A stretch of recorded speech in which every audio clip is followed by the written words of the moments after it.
Well, there are questions as to how real is the real sector. When you look at some of these interventionist, policies of the CBN, for instance, what has been the complaints of your members in terms of trying to access some of the funds that the CBN has put in them?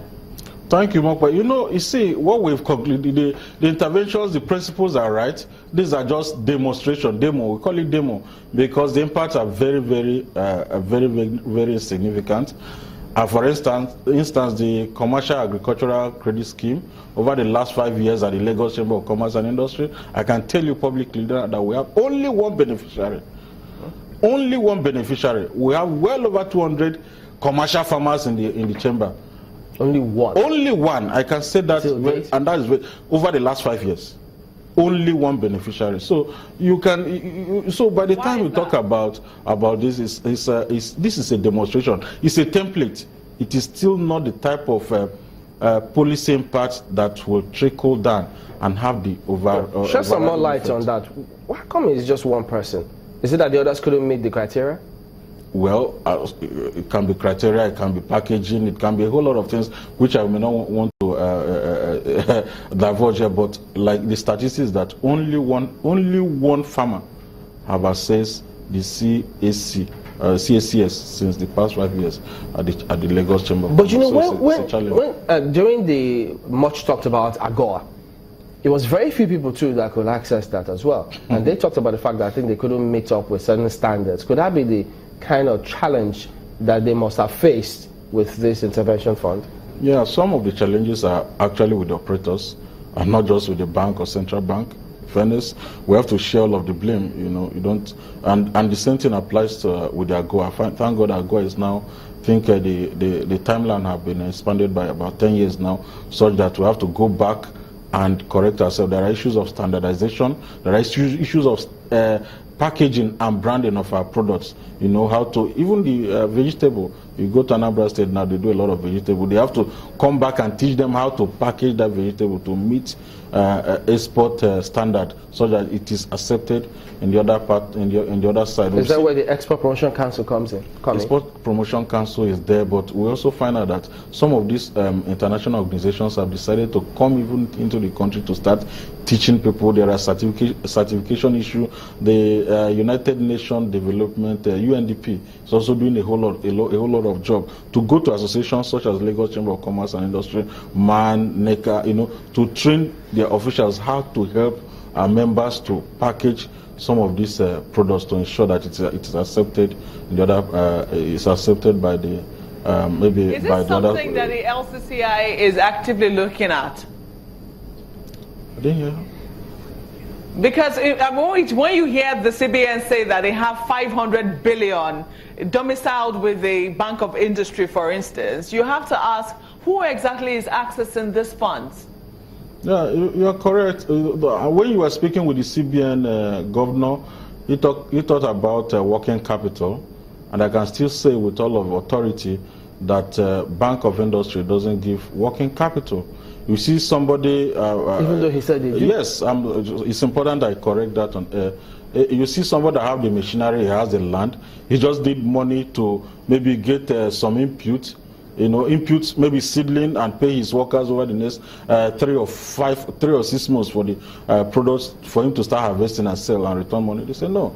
The only thing we can do is to help you buy machinery. So most times you don't see Bank of Industry giving you cash.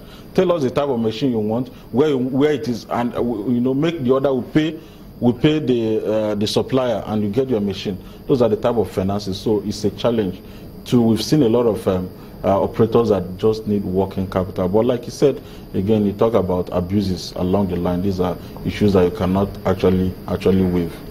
So if the 500 billion refinancing a manufacturing sector is working, we are not going to have manufacturing sector that started the recession before the whole economy went into recession.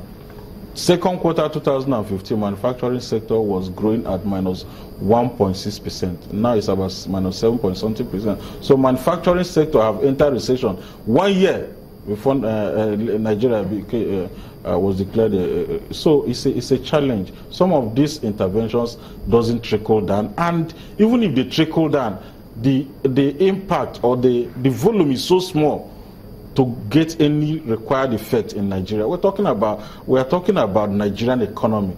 It's a large economy. What is it we're not doing right? Perhaps we should be asking someone like you, looking at the aviation sector. That's a typical example of one sector that you would hardly point any success. They're always declaring losses, and a lot of times they go out of business. What is it that we're not doing right? Well, what applies to agricultural sector, to aviation, applies to manufacturing, applies to other sectors that are less visible. You know, if Aero suspend, or what is it called, First Nation suspend, everybody will hear because it's a very visible sector.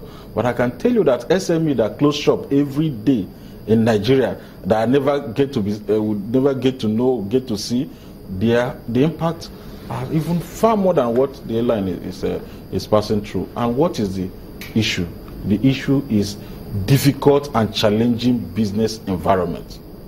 Nigeria is number 10 to the last in the whole world in the ease of doing business indicator 2016 released by World Bank, and they talk about easiness to get credit and the cost of credit, one of the worst in the world.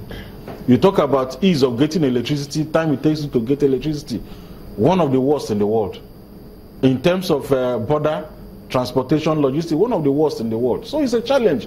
If we produce all of the rice in Kebbi State and we cannot move it to Lagos where they have market, we cannot move it to Onitsha easily where they have market, there's no logistics. The trains are not working. The trailers, the roads are very, very bad. You find out that a Toro put 2 years ago for a vehicle, a truck moving from Lagos to Kano takes about 7 days. Now it's 11 days. And you get to either give bribe or sort local government or police or something on the road about 1,400 times before you get to Kano and come back. When I say Toro, the return trip takes 11 days now.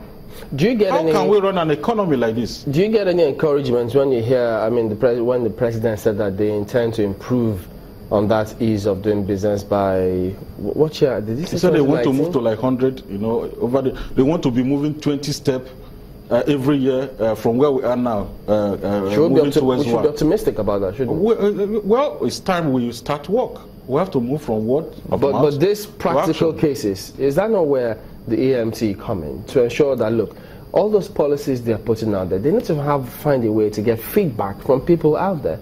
Well, the Ease of Doing Business Commission was launched, I think, 2 months ago. So let's see what's that commission. But again, it's not just about commission. Yeah. Reforms need to come, and these are sector-specific reforms. In power, what do I do? In port, ease of getting goods into the port and taking it out of the port, we need to do something.